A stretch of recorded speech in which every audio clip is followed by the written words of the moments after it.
Boa noite, moçada. Começando mais uma semana, né? Com todo aquele gás, sem perder o ânimo, isso é importante. Nós temos um compromisso e nós vamos cumprir esse compromisso da melhor forma possível. Todos os professores, a direção, a escola estão empenhados em oferecer o melhor para vocês. Então nós vamos continuar falando aqui sobre a questão da poluição, a questão das águas contaminadas. E aí depois eu vou passar um trabalhinho também para vocês. Vamos lá? Vocês se lembram que na última aula a gente falou sobre as águas residuais urbanas, não é isso? Então hoje a gente vai falar um pouco sobre as águas residuais da agropecuária. Então, o que acontece? Toda fonte de contaminação é importante a gente ter atenção, né? Porque nós não podemos ter contaminação das águas. A gente já falou que a água é essencial para a vida, né? Que toda essa contaminação compromete um recurso natural que é finito, não é renovável. Então veja só, a agropecuária também contribui com a contaminação dos corpos d'água. De que forma? Através do despejo de detritos de origem animal. Então, todas as águas de lavagem de instalações de exploração, tipo currais, pocilgas, granja e instalações de ordenha, quando são lançadas no meio que possam alcançar as águas superficiais ou os lençóis subterrâneos. Isso vai introduzir nesses corpos d'água gases como gás sulfídrico, amônia e substância orgânica. Essa substância orgânica, a gente já falou na aula passada, que elas acabam reduzindo drasticamente a concentração do oxigênio na água, né? E esses gases acabam sendo gases que comprometem a vida também, né? Então a gente precisa ter muito cuidado com o descarte dessas águas utilizadas aí na exploração de currais, pocilgas, granjas e tudo mais, né? Uma outra forma de contaminação é através de fertilizante. Toda aplicação que não for adequada de fertilizante do solo faz com que os resíduos sejam arrastados para os corpos d'água. E esses resíduos que são arrastados para os corpos d'água também podem comprometer a quantidade de oxigênio na água, e vocês sabem já que a redução de oxigênio vai matar a vida na água, além de ser tóxico, alguns deles podem ser tóxicos, né? Outra coisa que pode acontecer são através dos praguicidas. O que é praguicida? Praguicidas são produtos que controlam as pragas agrícolas, né? E todos os praguicidas são tóxicos. Então é preciso que nós tenhamos uma rigorosa medida de controle e fiscalização para evitar o uso e armazenagem inadequado dos praguicidas, para evitar processo inconveniente. Outra coisa, processo inconveniente de limpeza de utensílios usados e na eliminação das sobras. É muito comum, ou pelo menos era muito comum, hoje talvez não aconteça tanto, de se eliminar a sobra de produtos que eram utilizados no controle de pragas na agricultura, despejar nos córregos, nos rios, lavar equipamento com praguicida. Então, isso tudo pode comprometer. E uma outra coisa que compromete com certeza, seja através de fertilizante ou seja através de praguicida, é você não ter um correto uso do solo, uma sistematização do solo que permita que você não tenha erosão. Porque a erosão, o que acontece? Quando você tem uma erosão laminar, que é essa erosão superficial que a gente diz, está sendo arrastado do solo para as partes mais baixas, e aonde estão os corpos d'água, está sendo arrastado material mineral. E ali podem estar os fertilizantes, ali podem estar os agrotóxicos, que podem comprometer a qualidade dessa água. Então, é preciso que a gente tenha um solo sistematicamente preparado para que ele não tenha essa erosão, seja através de patamares de nível aí, com as curvas de nível, feitos terraceamentos e tudo mais, para que a gente não tenha isso, tá certo? Então, no contexto da agropecuária, nós também podemos ter contaminação dessas fontes de água, tá? E as águas residuais industriais? veja, a gente já falou lá numa outra aula também que a maior parte da água é utilizada na agricultura, seja porque hoje nós temos muita equipamento de irrigação.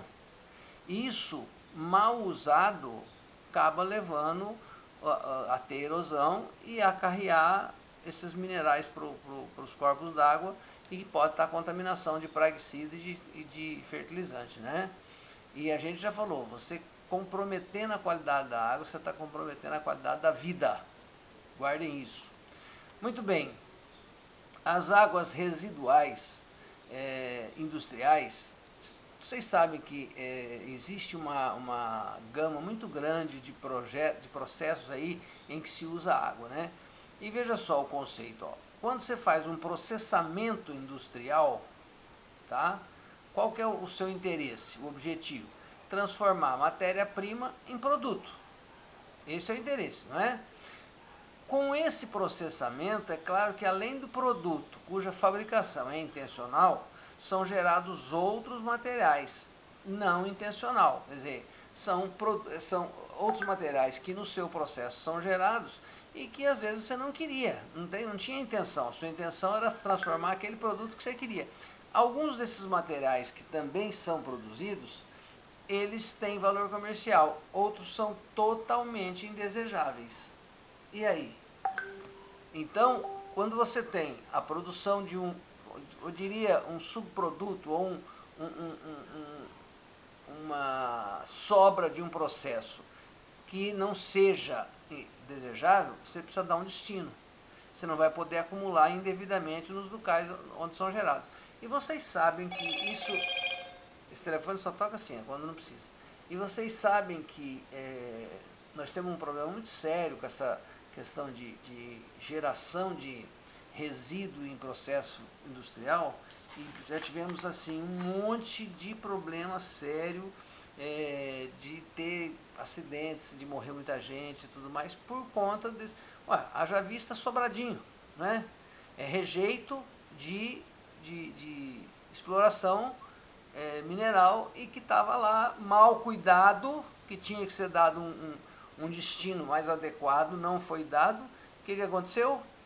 Desastre natural não, desastre que poderia ter sido evitado, que morreu muita gente, que contaminou muita água. Vocês viram as televisões, os jornais mostrando a quantidade de água que foi contaminada, a quantidade de rios.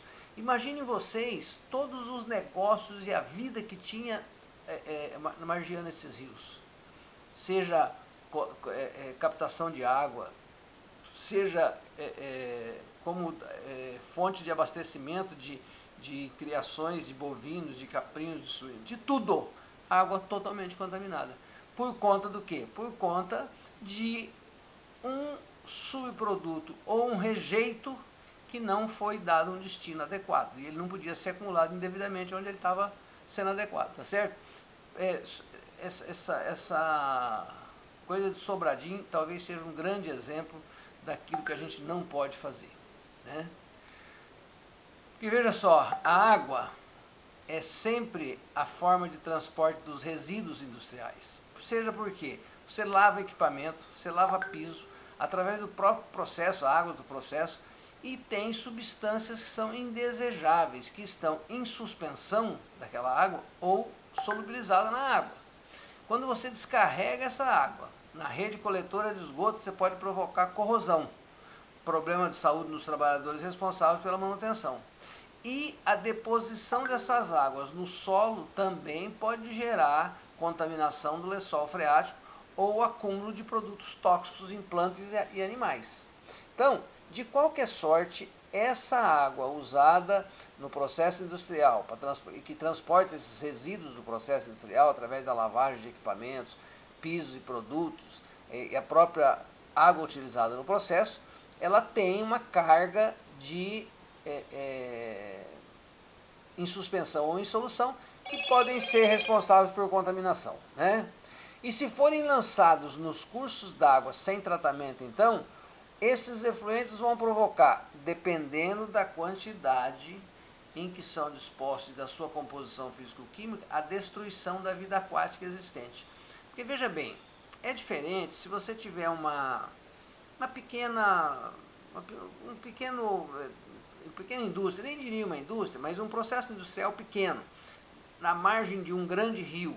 E quando você descarrega isso no rio, quer dizer, é um volume pequeno que vai conseguir diluir naquele monstro daquele rio, mas não é normalmente o que acontece. O que acontece é você ter grandes processos industriais em pequenos corpos d'água e que vão lançar esses efluentes nos corpos d'água e vão acabar com os corpos d'água.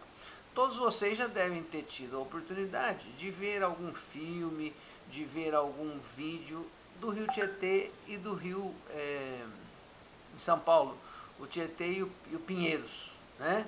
São rios que não têm vida. Por quê? Porque ao longo dos anos não se tinha essa concepção achavam sim que o rio era indestrutível, que ele ia se renovando. Não, ele não dá conta de se renovar na medida em que ele é destruído. E o que aconteceu em São Paulo? Fábricas e mais fábricas que foram se instalando e que foram jogando esses efluentes no rio. Hoje, o rio Tietê em São Paulo, ele é praticamente sem vida. E olha que já que se gastou milhares e milhares de recursos para tentar recuperar esse rio e nada. Quem conhece a região de Piracicaba e conhece o Rio Piracicaba corta a cidade de Piracicaba, era um rio muito bonito no passado. Inclusive a cachoeira que tinha lá chamava Véu da Noiva, porque ela era toda branquinha. Depois passaram a chamar ela de um outro negócio da noiva, que era um negócio fedido, sem cor, entendeu? Então o que acontece? Acabaram com o Rio Piracicaba também. Isso foi numa época em que não havia controle também sobre as usinas de açúcar e que jogavam todos os seus efluentes no rio. Piracicaba, vocês sabem que é uma das regiões pioneiras na produção de açúcar e álcool, né? Não, de açúcar principalmente. O álcool não foi depois, mas principalmente na produção de açúcar. E o que acontece? Não havia nenhum controle sobre isso. Onde era mais fácil de jogar? Joga no rio. Com o nosso esgoto doméstico aqui em Pereira Barreto e em muitos lugares, ele era jogado in natura no rio. Ah não, o rio é grande, ele absorve isso. Hoje nós temos uma legislação, nós vamos falar depois um pouco sobre essa legislação ambiental. Nós temos uma legislação que prevê multas seríssimas, severas para o município, para quem fizer esse tipo de poluição, né? Porque você está acabando com a vida. Nós já falamos na aula passada, sem água não há vida, né? Então nós temos aí exemplos, e aqui, né, Rio Tietê, jogava esgoto, ainda, se a gente for verificar, ainda existe muito abuso, né? Por que agora o novo Código Florestal prevê, você não pode desmatar uma área até na beira do rio? Existe as margens do rio, elas são chamadas de APP, Área de Preservação Permanente. Porque aquilo vai servir como um filtro para que essas substâncias que possam comprometer não vão para lá, tá? Então você tem qualquer, por exemplo, uma lavoura mal feita sem fazer conservação de solo. A erosão laminar vai parar nessa área de preservação permanente e não vai ser jogado para o rio. Isso vai salvar esse rio, né? Por isso que isso hoje está mais fiscalizado e tudo mais. Então, de qualquer forma, o grande problema que nós temos, embora não seja o maior consumo de água, o maior consumo de água, já falando em outra aula, é na agricultura. Mas talvez o maior problema de contaminação ainda seja as questões industriais, né? Seja se jogar isso em rede de esgoto, ou seja se mandar direto para um veio d'água, né? Que vai comprometer ainda mais. Então, veja só, por que os principais componentes que provocam essa poluição? A matéria orgânica. Sempre que você lança matéria orgânica num corpo d'água, a gente já falou sobre isso, vai provocar a redução do nível de oxigênio. Na medida que essa matéria orgânica vai ser degradada pelos micro-organismos, pelas bactérias, e aí vai produzir uma redução do nível de oxigênio no rio. Você, reduzindo o oxigênio, o que você está reduzindo? Você está reduzindo a vida do corpo d'água. E se reduziu a vida, já era, né? Também que esses efluentes que são lançados aí, eles podem ter compostos tóxicos, como metais pesados, cianeto, sulfato. Esses produtos inibem as atividades vitais da microfauna e microflora e peixes. Vocês sabem que todo o corpo d'água, ele tem uma microflora, uma microfauna que a gente não vê, mas que ele é importante na manutenção do equilíbrio daquele meio, né? O meio ambiente, ele é muito cheio de processos que, para manter esse equilíbrio, você tem microflora, microfauna. Na medida que você desequilibra o meio ambiente, você compromete tudo. O que acontece agora, por exemplo, um exemplo típico que a gente está tendo atualmente na natureza de desequilíbrio ambiental? A presença de milhares e milhares de arara e maritaca na cidade. Por que é que essas araras vieram para a cidade? Será que elas gostam da cidade? Não. Onde que era o meio natural delas? Onde é que elas buscavam alimentação? Onde era? Na zona rural? Agora, o que aconteceu com a zona rural? Foi devagarzinho sendo degradada. Foi degradada, e foi degradada, e foi degradada. O que acontece? Elas começaram a sair em busca de sobrevivência. O ser vivo, ele luta pela sobrevivência. O que aconteceu? Ela, na sobrevivência, acabou vindo para a cidade. Aí, na cidade, eles vão procurar aquilo que eles conseguem comer. As palmáceas, que são essas plantas aí, coqueiro, palmeira, tem partes que as araras comem.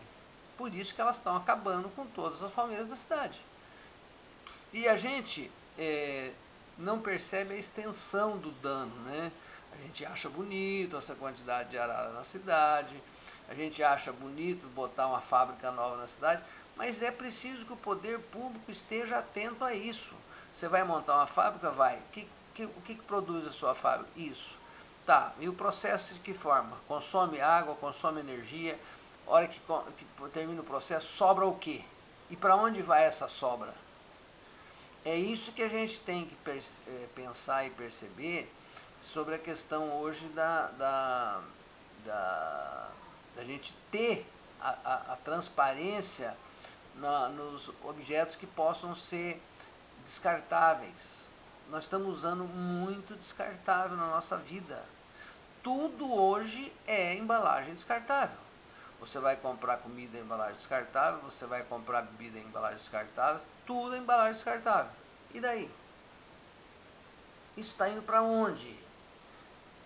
A maioria está indo para lugares onde não devia ir, que é os aterros sanitários. Isso tinha que estar sendo reciclado. Algumas coisas podem ir para reuso. Por quê? Porque, gente, isso é contaminação ambiental. Isso é contaminação ambiental. A quantidade de plástico que a gente tem no mundo. Isso está indo muito para os rios. Por quê? Porque as pessoas vão pescar ou vão para a praia fazer churrasco e embalagem plástica, não, vou levar um negocinho aqui, eu tenho um quadradinho plástico aqui, papapá, é isopor. Tudo isso, isopor é derivado de petróleo. E depois faz o que com isso? Joga no rio mesmo. Já falei para vocês, vão onde deságua, onde as águas pluviais aqui da cidade, as águas superficiais, deságuam no rio, para vocês verem o regaço que é aquilo. Sabe? A gente precisa ver, nós vamos viver 70, 80, 100, os que viverem mais, mas e as futuras gerações? Nossos filhos, nossos netos, nossos bisnetos, vão viver de que jeito num mundo tão sem saneamento, tão poluído? Ah, mas o afã de produzir para dar dinheiro, não. Tudo bem, ninguém vai montar uma indústria se não for para ganhar dinheiro. Mas é o que eu já disse, você tem que ter o equilíbrio entre 3 pilares. O pilar financeiro, o pilar ambiental e o pilar social. Cuidar das pessoas, as pessoas precisam ser cuidadas também, né? Então, veja, se você joga matéria orgânica, você reduz o oxigênio, mata os seres vivos que têm aquela água. Se você despeja compostos tóxicos, metais pesados, cianeto, sulfato, também você inibe a atividade vital de microfauna e microflora e peixe e acaba com a vida também. Se você lança nutrientes que pode ter nesse material e vai provocar o crescimento indesejável de alga, essas algas vão consumir oxigênio também, acaba com o oxigênio. Se você lança micro-organismo patogênico, todo ser que é patogênico, ele é um patógeno, ele causa mal, vai também comprometer. Um outro estrago que a gente não percebe é a questão da temperatura elevada. Muitos desses processos industriais têm o seu despejo com temperatura muito alta. E isso pode provocar o aumento da temperatura do rio acima do nível letal para peixes. Ou acelerar as reações bioquímicas, de forma a aumentar o grau de desoxigenação. Ou seja, diminuir o oxigênio, vai matar peixe também. Vocês devem estar cansados de ver na televisão, em alguns lugares onde tem contaminação, aquele monte de peixe que aparece morto. Gente, aquilo é um absurdo, porque você está desequilibrando o meio ambiente total, não é? Outra questão, a questão do pH. Se você despeja um material que tem pH excessivamente ou excessivamente baixo, ele também pode provocar efeito tóxico na fauna e na flora. E ainda, esses materiais grosseiros que têm fim de processo, tipo óleo, graxa, espuma, corante, o que vai acontecer? Eles deterioram a aparência da água e influenciam negativamente a capacidade de reoxigenação natural dos cursos d'água. Ou seja, é preciso ter processos industriais? Claro que sim, mas é por isso que hoje a gente tem uma preocupação cada vez maior de que os processos sejam os mais limpos possíveis. Usem energia mais limpa, produzam menor quantidade de restos que vão para a natureza, né? Aqueles resíduos que a gente já falou naquela aula sobre resíduos. Então a gente precisa ter, e nós, todos nós temos que ter o espírito cidadão para tentar, onde a gente tiver, coibir isso. Se eu estou numa empresa e eu posso opinar, falar, olha, nós estamos comprometendo aqui o ambiente, nós não podemos fazer isso. É função de todos nós. Vocês se lembram, eu acho que eu já comentei com vocês, que a nossa Constituição Federal fala que o meio ambiente deve ser defendido por todos. Nós não podemos pensar só nos órgãos estatais defendendo o meio ambiente, não. É responsabilidade de nós todos. Beleza? Minha gente, é o seguinte, eu vou mandar também aqui no grupo para vocês um trabalhinho para vocês fazerem. Tem dois artigos e tal, tem informações sobre a questão da vinhaça. E vocês vão ler e fazer um trabalho para mim me entregar. Mas eu vou passar por escrito, de forma a ficar mais fácil para vocês guardarem. Tá beleza? Beijão a todos.